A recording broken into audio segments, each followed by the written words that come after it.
Welcome to the Bill Walton Show, featuring conversations with leaders, entrepreneurs, artists, and thinkers. Fresh perspectives on money, culture, politics, and human flourishing. Interesting people, interesting things. Welcome to the Bill Walton Show. I'm Bill Walton. Do you ever wonder what's going to happen to the economy and most importantly, where to put your money? Well, I certainly do. And that's why today I'm delighted to be joined by John Malden, the best-selling author of Bullseye Investing, which targets real returns in a smoke and mirrors market. This is the 21st anniversary of John's newsletter, Thoughts from the Front Line, which I've been reading almost from the beginning. John seems to write and know about everything under the financial sun. Global capital markets, economic forces, cultural trends, you name it. And when you ask anyone in the industry about John Malden, the likely answer is, John's got the best Rolodex in the business. His network of in-the-know economists and big-name money managers is unparalleled. And significantly, his Strategic Investors Conference, which gathers all the top names every year, is among the best in the business.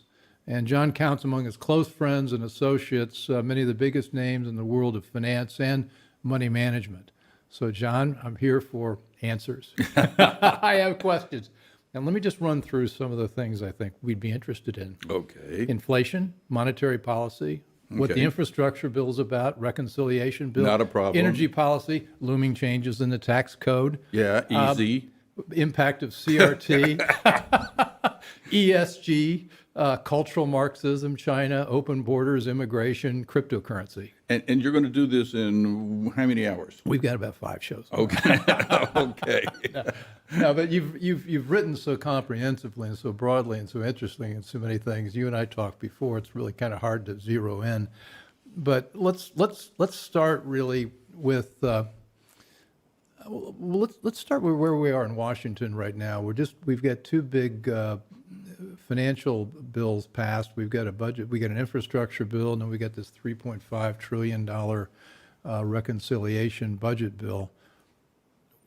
I think this is going to end badly. What are your thoughts? And I'm hesitating here because I want to clearly bifurcate the 2 bills. Okay. Fair enough. I think the infrastructure bill, and there's some things in it that I would like to change. I mean, of course there are. But in general, it's a good bill. We need to be spending some money on our infrastructure, and for the most part, that bill does it.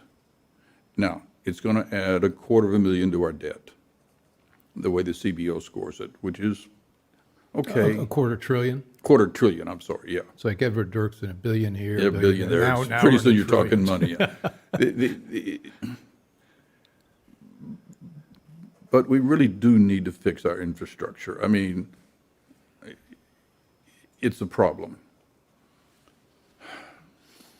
That being said, the $3.5 trillion reconciliation bill, they're talking about, human infrastructure. It's just every progressive's, wet dream, throwing money at this group, that group, and it's not $3.5 trillion because a lot of their programs are only scored for 5 years. And Milton Friedman, I don't know if he was the first to say it, but there's nothing so permanent as a temporary government program. And when you want to give people these tax credits, you want to give people these benefits, and then you say in 5 years, well, we're going to take those from you. Really? That's not how it's worked. And you haven't been able to get Republicans in the past to be willing to say, we're going to take those programs from you, because it just becomes almost impossible. So the actual cost of this bill is going to be 5.5, and since they always underestimate it, it's probably 6 to 7 trillion of debt. Now, they're going to want to raise taxes to do that. The tax increase that they're talking about,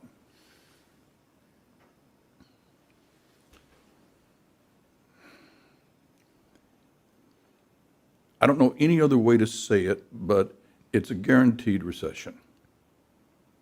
It just is.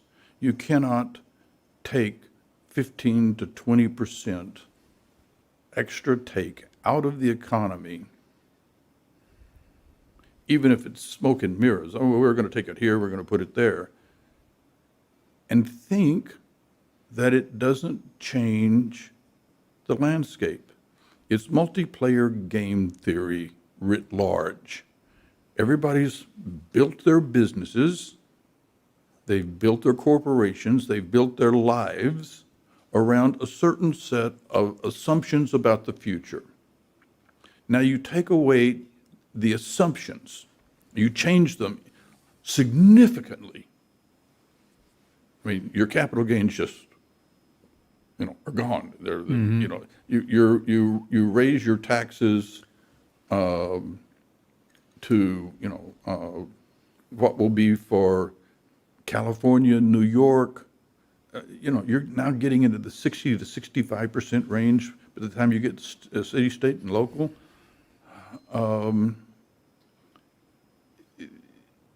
If you do polls in the United States and you ask people, what do you think about taxes? Is 25% too high? This was done a few years ago.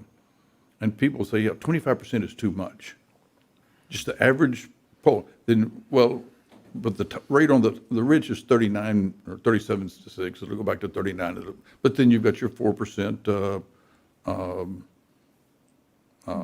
get the FICA, Medicare and check and all that other stuff that's been added in there. Sure. Pretty soon you're eating your capital that can be used to invest. And the people that are promoting this say, well, we'll just print the money. But that's not what happens. And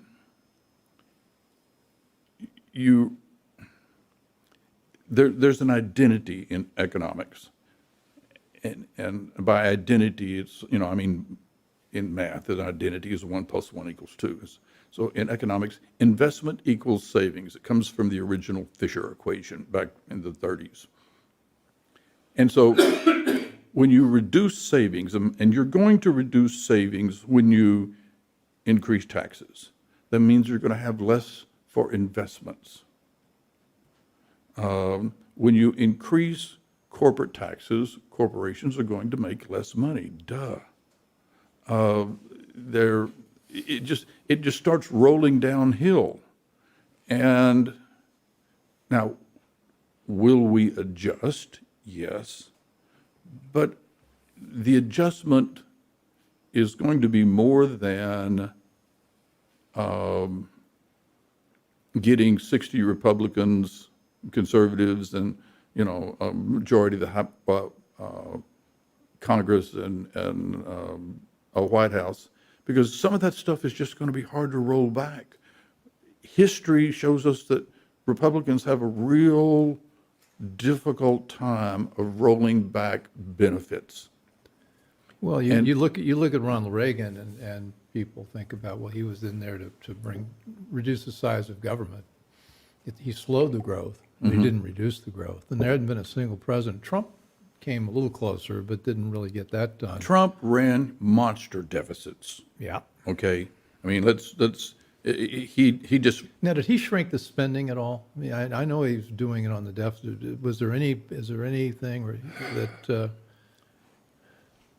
I don't think so. They shrunk some of the taxes. Yeah. But it's, I mean, when you're starting to run trillion plus, taxes, and forget the COVID year, that doesn't count. I mean, it counts in the real world. But COVID was kind of like the 1918 Spanish flu. came and hit, and it just changed everything. It changed the equations all over Europe, in the U.S., and it took a while to recover from that.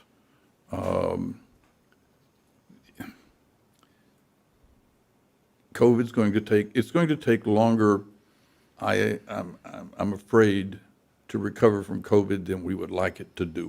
We're doing a good job, but it's COVID, but it's really the government's response to COVID. I mean, the lockdowns were egregious. But one of the things that Steve Moore and I talked about last week, I mentioned to you, is you look at the top leaders in the Biden administration. You look Biden, Kamala, all the people running the departments, and then you look a little further into Congress, Pelosi, Schumer, et cetera, et cetera. I think I asked you this question. If you take the top 40, how many years of private sector experience did they have taken all together? And I told you I didn't know, and so I'm going to let you give the answer because it doesn't help if you prepped me.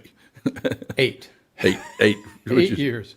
And so we've got people doing these things they've never met a payroll, they've never done anything that would they have to live with the consequences of a good investment decision, bad investment decision. They're just playing with imaginary money, and they're acting like it. And then we need to talk about how it's going to get financed, because you can't raise taxes enough to pay for this kind of spending. So you're going to have to borrow, or you're going to have to inflate.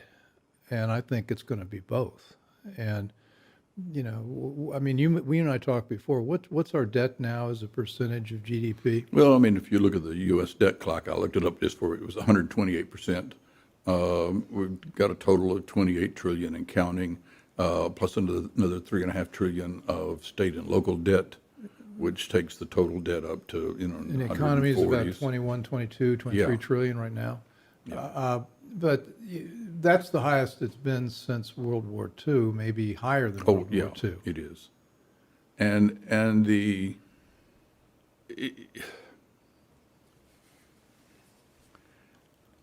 I did, and we'll do this again sometime when we finally get these bills passed.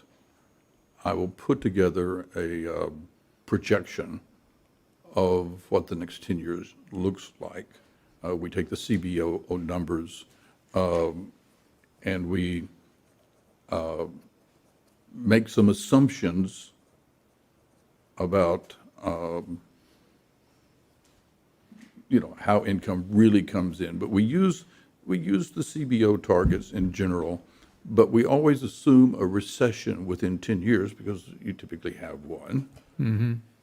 And the last time we did this, pre-COVID, by the way, we ended up with, by 2031, the total U.S. debt would be sitting somewhere just south of $50 trillion. That's CBO assumptions and assuming one recession. And that's before we count in Medicare. It's before we Yeah, that's count before. in But that has nothing to do Social with any of the Security, unfunded liabilities. unfunded stuff. Right, right. Well, you're watching the Bill Walton Show, and I'm here with very smart economist John Malden, who is again not again, but for me, it's been very dismaying talking about the realities of our federal debt and what it means as an overhang for the economy and wealth creation and all of us.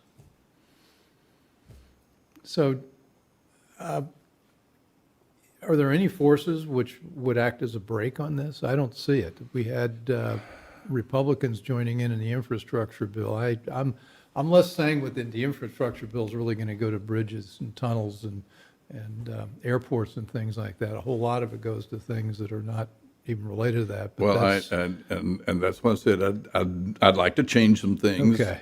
But you're trying to get to a compromise, Bill, on that, and so that's what happens when you do compromises. I mean, the last real compromise we had in Washington, D.C. was Clinton and Gingrich. Mm-hmm. And, Newt's a good friend. And I remember I've written about who knew that we'd be nostalgic for Clinton and Gingrich? Clinton looks pretty good, particularly with economic policy, in hindsight. But he had a willing partner in Newt who was willing to compromise on things. Newt gave up a bunch of stuff, but so did Bill. And they compromised enough to get us to a balanced budget, which, is, as we all know, that went by the wayside under Bush. I remember Greenspan writing a report, I wrote about it, worrying about what would happen when we ran out of U.S. government debt.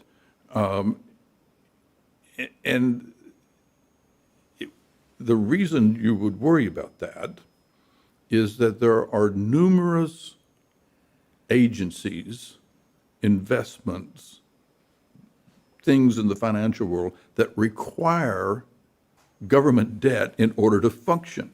You've got to have them as collateral.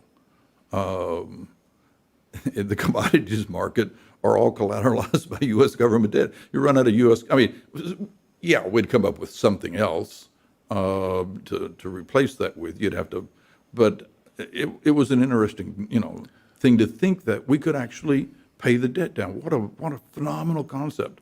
And then, I that went away. That was a happy problem. Not enough. It would have been happy. What are the people? I mean, you interact all the time with very sophisticated money managers, investment advisors, hedge funds. Yet I see a lot of them vote on the left for this, and I wonder how they see this is going to affect their investable universe. I mean, where are the smart guys putting their money now? The smart guys are trading, they're trading strategies. They're not trading index funds. They're not putting their money into index funds and buying and holding. If you looked at my portfolio, I do have some buy and hold aspects, but they're not index funds. They're specific. I want this company. I want to hold this company, and I intend to hold it for a long time. But that's, 20, 30% of my portfolio. The rest of it's just trading strategies.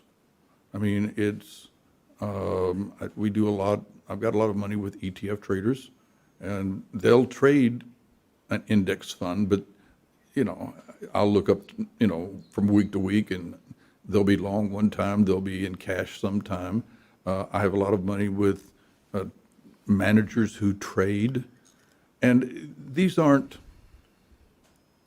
lights out traders, okay? These are boring, almost bond-like returns, which is, frankly, in the world today, 7, 8, 9% is pretty, thank you very much. There's a lot of private credit that's available out there. If you're an accredited investor, you can find high single-digit investments. But what you don't want to do is get into a buy and hold. I write all the time, friends don't let friends buy and hold. It looks good now. Well, we've had a great run the last 7, 8 years. Well, it's had a great run since the Great Recession. Here's what happens. Minsky gave us the stability creates instability.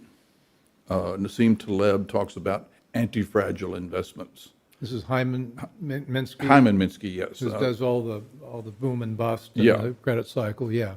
And what happens? It's one of the reasons that wildfires get so big is we don't allow small wildfires. If you go in and you actually get rid of the underbrush, you get rid of the fuel, then you don't have the large wildfires. It's a letter that I write that's actually the best, most read letter that I've ever had. I call it Fingers of Instability. And the scientist created a sand pile, wondering, we've all gone to the beach as kids. You take your grandkids, or you'd go back and you'd pull up, stack up the sand, and then some of it would come down, and then you'd try to pack it up, and then sometimes you'd have big sand pile, big earth sands. Well, what happens is they started simulating it in inside of a computer. Okay, we're going to one sand of grain at a time, and there was no. It was kind of random whether you'd get a small avalanche or a big avalanche, and so they said, "Well, what happens?" Well, they started coloring a piece of sand, this imaginary electric sand, green if it was on a stable environment, if it was surrounded by other things. But if it was unstable, they colored it red. And so when you hit, if there's 3 unstable pieces of sand next to each other and a piece of grain hits it, those 3 move. Nothing happens. Little launch, you don't even pay attention to it. But what happens is over time, when you create these big sand piles, you get these fingers of instability that go throughout the entire sand pile that are just there. And the sand pile's building, but so are the fingers of instability. And when they start connecting, you hit the one the one big one, and then you get a big thing. And if what you want to do from a investment standpoint, listen, the same thing happens with earthquakes, it happens with fires, it happens with all sorts of events. It's not just financial events. And so here's what's happened. T.S. Eliot said that a man doesn't know if he's gone too far until he's gone, farther than he should have. You have to figure out how far you can go. You have to be willing to go too far. Why do I feel like we're sitting on a big sand pile right now at this moment with billions of fingers of instability? Well, that's precisely where we are. The thing is, we have policymakers that are doing it on purpose. Well, we have policymakers that don't understand that these fingers of instability are there, and we have policymakers, God bless them, they don't have the economic understanding that God gave a goose. I mean, they just don't. I think you're insulting geese. Well, they think that today will be like yesterday, will be like tomorrow, and that there's a whole group of them because they're watching Jerome Powell, first Bernanke, then Yellen, now Powell, Federal Reserve Chairman Powell, use quantitative easing to buy the debt. And they think that that's the exact same thing as modern monetary theory. You're printing money. And the answer is no, it's not. And this is what we've had to learn from Japan. Japan has bought up something like, I don't know, 140, 150%, you don't quote me, of their total debt of GDP. In fact, right now, what used to be one of the most liquid markets in the world doesn't even trade if the Bank of Japan doesn't come to the floor. I mean, there's no market in Japanese treasuries. The Bank of Japan will buy it. I mean, they'll come in and buy it. But what happens is investors don't want to sell their bonds because they're getting paid something. The insurance companies don't want to pay their bonds. The pension fund companies are required to hold their bonds. So the bank has bought about all of the debt they can, other than what the new debt that's being issued. But they buy it from the open market, if you will. That's what quantitative easing is. See, the Fed doesn't buy debt from the Treasury. That would be modern monetary theory. Treasury goes out, borrows money from you and me, Bank of America, whoever buys it, and then the Federal Reserve comes in and says, we would like to buy some of that. And there's a little bit of a spread. People know the Federal Reserve is going to come in. They're now buying 120 million. They know they're going to buy some of the mortgages, and they make that little spread, and it's a good day at the office. But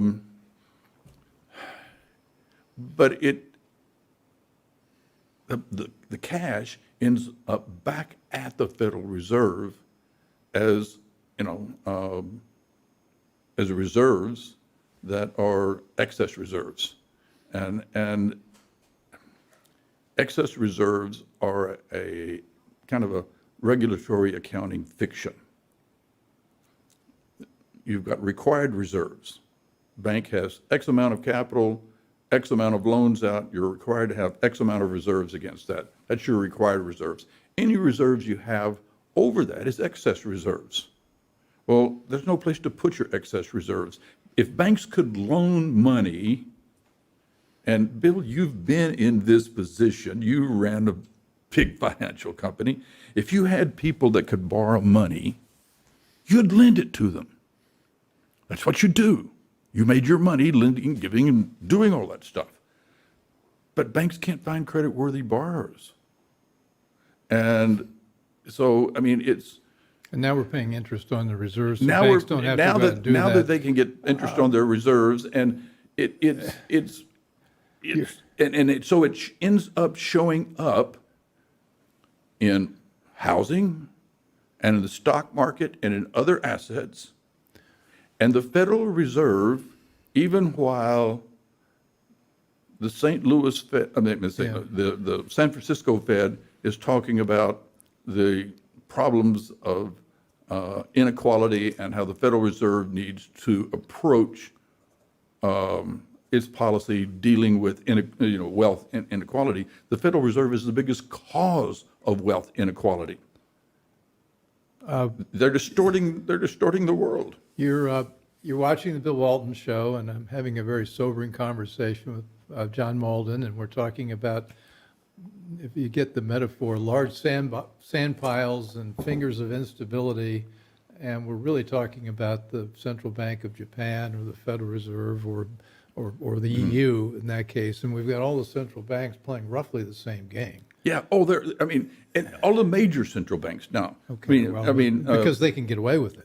Because they have an asset. I mean, for instance, Mexico couldn't do this. Right. Nobody wants the peso.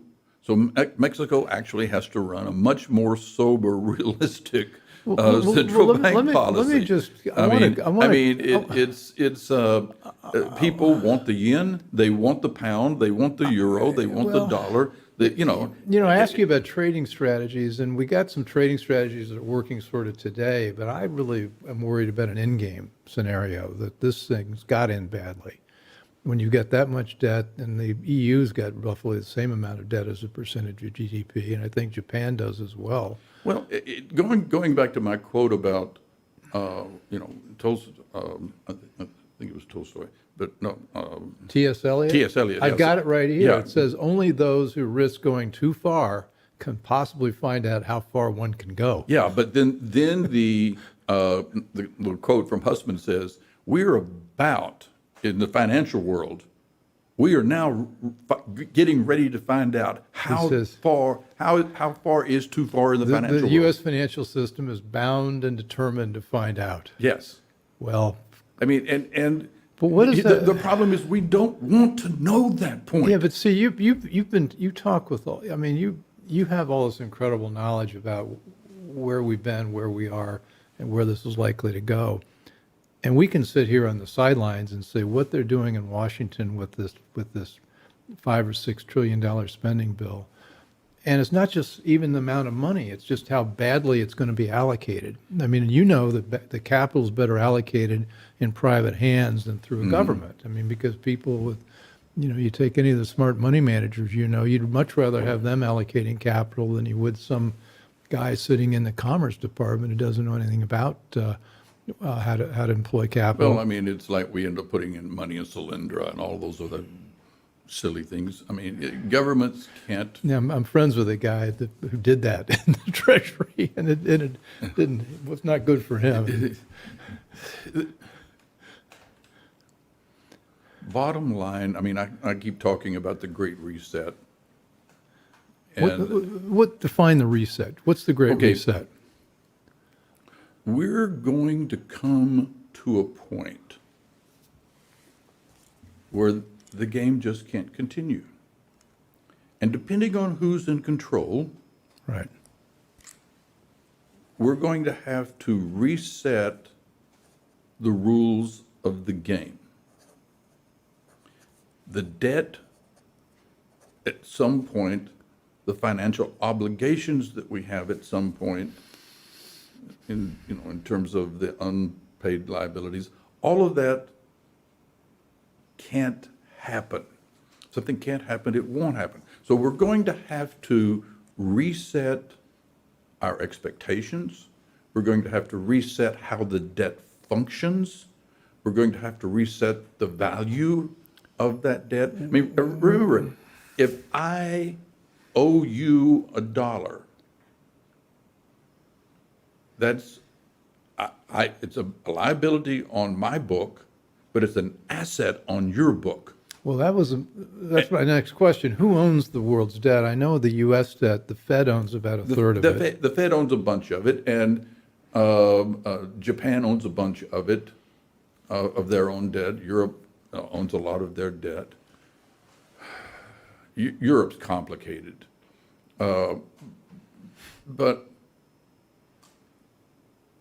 how far can we go with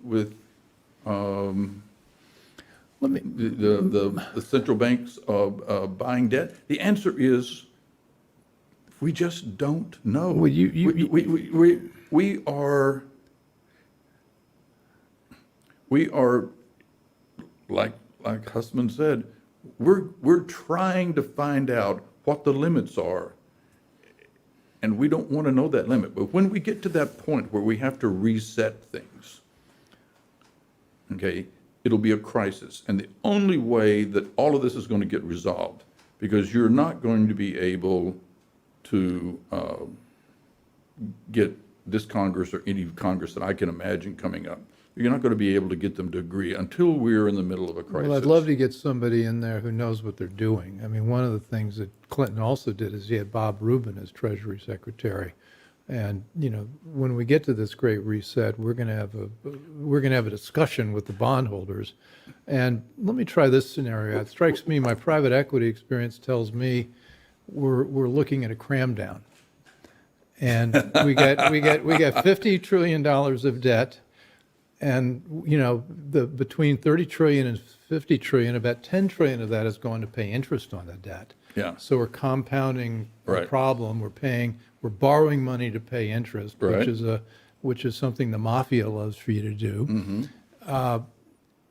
I think the Great Reset's going to be some sort of cram down. Well, Everybody's going to decide, look, we can't pay you, and so you're that's- going to take 20 cents instead of $1. But that's why I said it depends on who's in charge as to the nature of who gets crammed down.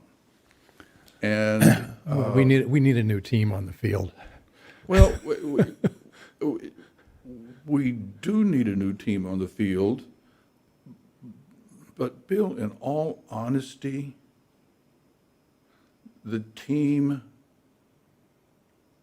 that you and I nominally would want on the field, The R's aren't much better. the R's aren't much better. I mean,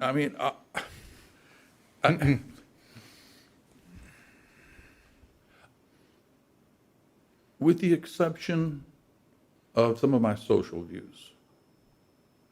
I'm more liberal socially than I was 50 years ago. I think a lot of us are that way. But economically, I don't think I've changed that much. But somehow or another, I'm finding myself in the middle now, and I don't think I've moved. I mean, what happened? How did I get to be the middle? I mean, if you came to John Malden, and I think what we're going to have to do is completely change the way we tax in total. We're going to have to go to a consumption tax, a large VAT, 20, 21, 22, 23%. Get rid of Social Security. We roll Social Security into the VAT.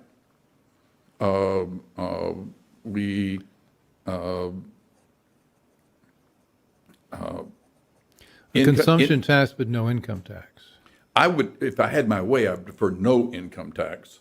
I don't think you could get that through a compromise. They're going to want to have some kind of income tax, but I wouldn't start the income tax till $100,000. And then from, say, $100,000 to $1 million at 10 or 15%, over $1 million, maybe 15 to 20, something that is, what I want to do is I want to incentivize, and economics is all about incentives. I want to incentivize people to save money and to invest money, and to make money. We're not doing that even remotely when you look at what's coming out of Washington. But it's killing incentives to work. Look Almost any economist would agree that a consumption tax is better than an income tax.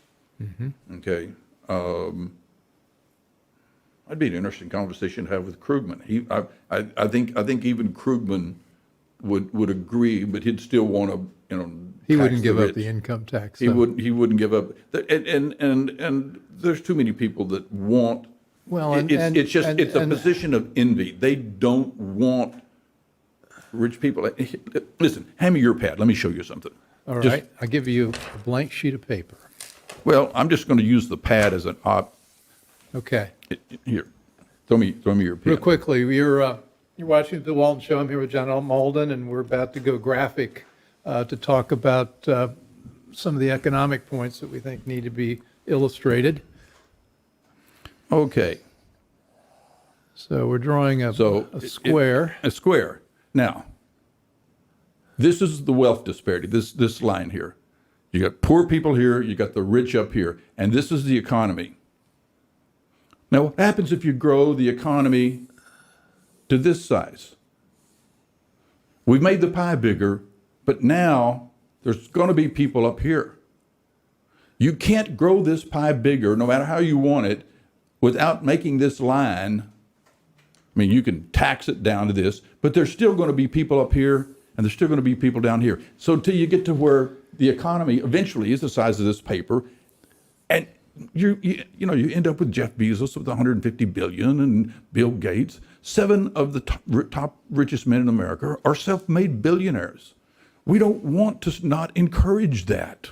And it doesn't bother me at all, even though I don't like what they're doing with their money, but it's untroubling that they make that much. I like Elon Musk and I like Bill Bezos putting us in space. God bless them.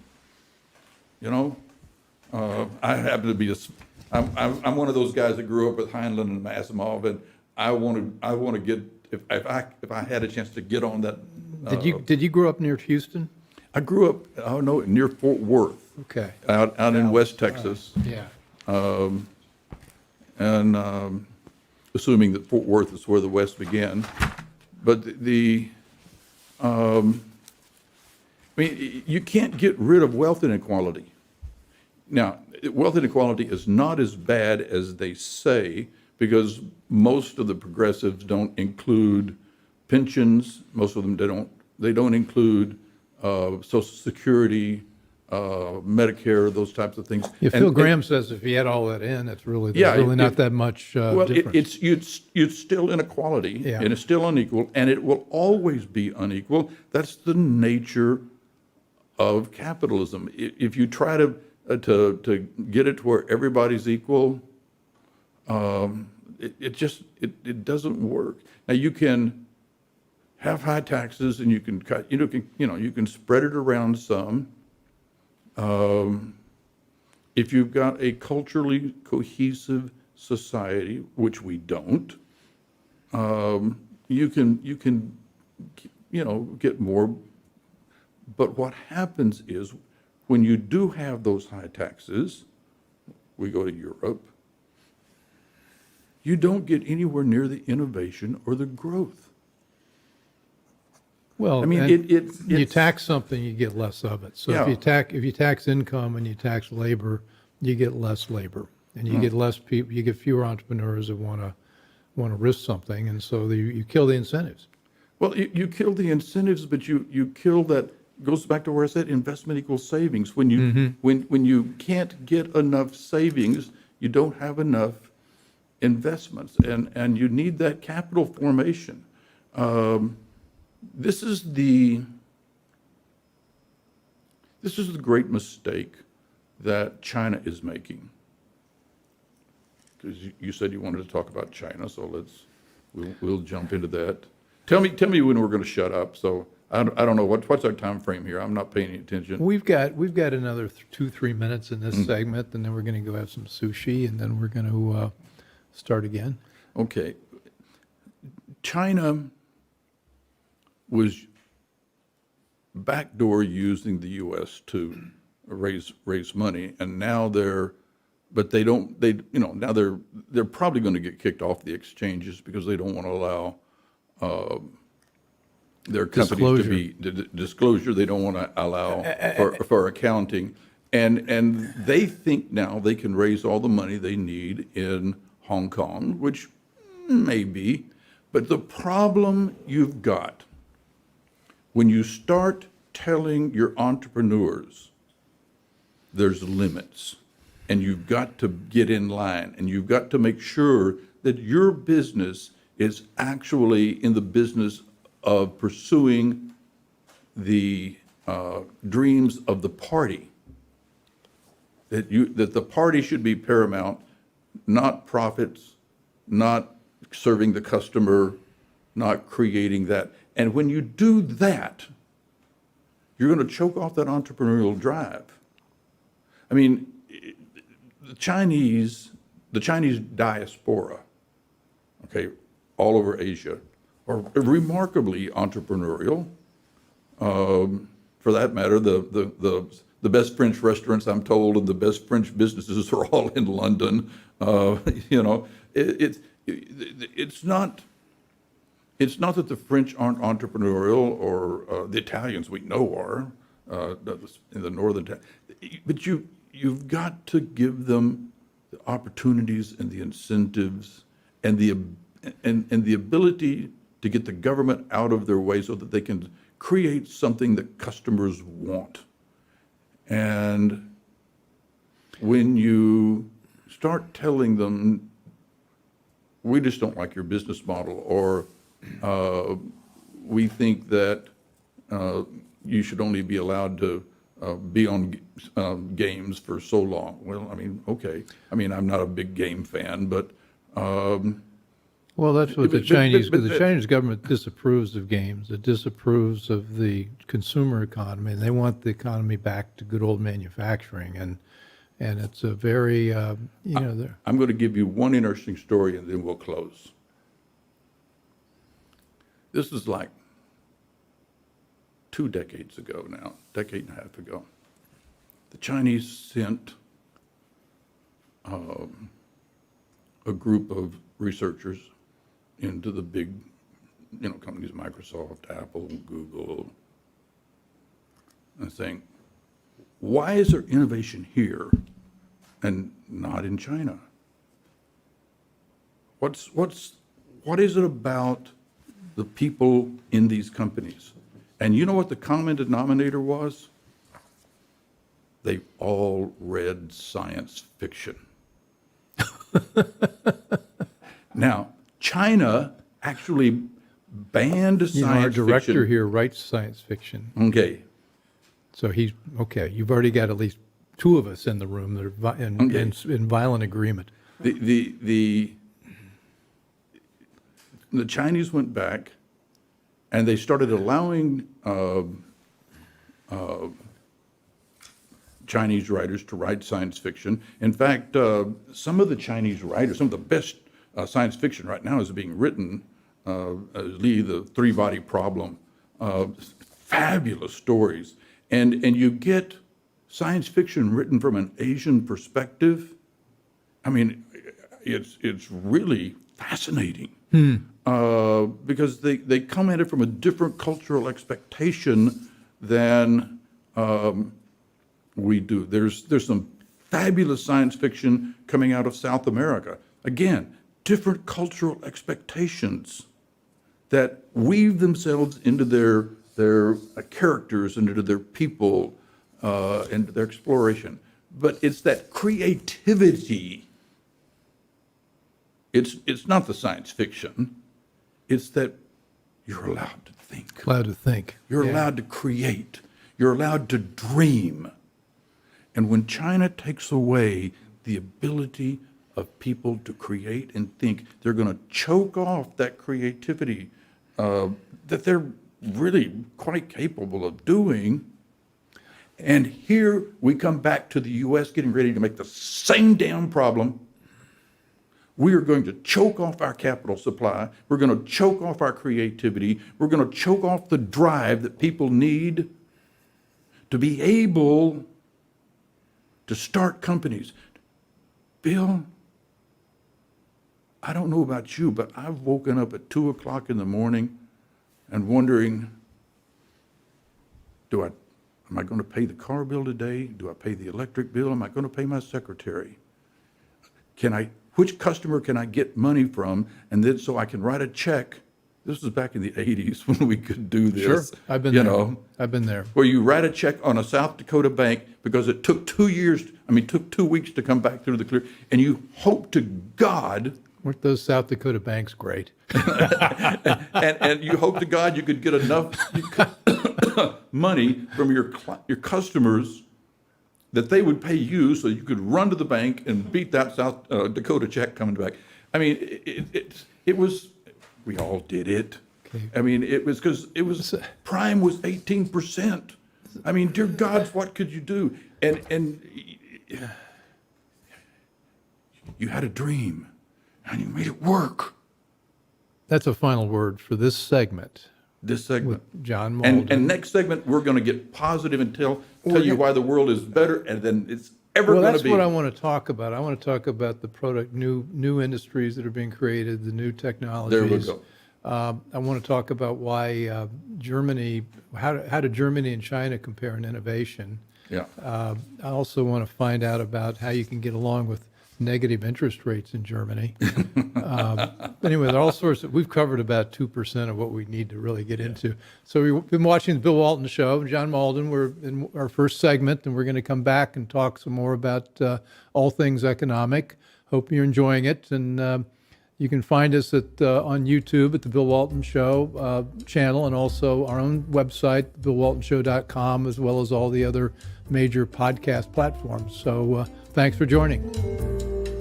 I hope you enjoyed the conversation. Want more?